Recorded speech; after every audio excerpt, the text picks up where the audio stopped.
মাদ্রাসা বোর্ডে জেলায় নজর কাড়ার সাফল্য, দুই কৃতী ছাত্রছাত্রীকে বাড়িতে গিয়ে সংবর্ধনা দিনহাটা 2 নং ব্লক তৃণমূল কংগ্রেসে।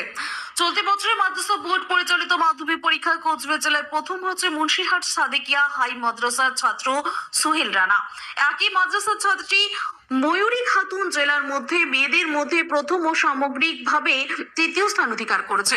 এই অসাধারণ সাফল্যের স্বীকৃতি হিসেবে রবিবার তাদের নিজ নিজ বাড়িতে গিয়ে সংবর্ধনা জানালো দিনহাটা 2 নং ব্লক তৃণমূল কংগ্রেস। সোহেল রানার উচ্চশিক্ষা নিশ্চিত করতে ব্লক তৃণমূল কংগ্রেসের সাধারণ সম্পাদক আজিজুর রহমান তার ব্যক্তিগত উদ্যোগে ছেলেটির থাকা খাওয়ার সম্পূর্ণ দায়িত্ব গ্রহণ করেছেন। তার কথায় সোহেল শুধু মাদ্রাসা নয়, গোটা জেলার গর্ব। তার ভবিষ্যৎ গড়ে তোলার পথে আমি ব্যক্তিগতভাবে পাশে থাকব। ব্লক তৃণমূল কংগ্রেসের সভাপতি দীপক কুমার ভট্টাচার্য জানানো, উত্তরবঙ্গ উন্নয়ন মন্ত্রী উদয়ন গুহর নির্দেশে এই দুই কৃতী ছাত্রছাত্রীর সঙ্গে দেখা করে তাদের সম্মান জানানো হয়েছে। শিগগিরই তাদের মন্ত্রীর কাছেও নিয়ে যাওয়া হবে এবং ভবিষ্যতে তাদের পড়াশোনা যাতে কোনো প্রতিবন্ধকতা না আসে সেই বিষয়ে দল নজর রাখবে।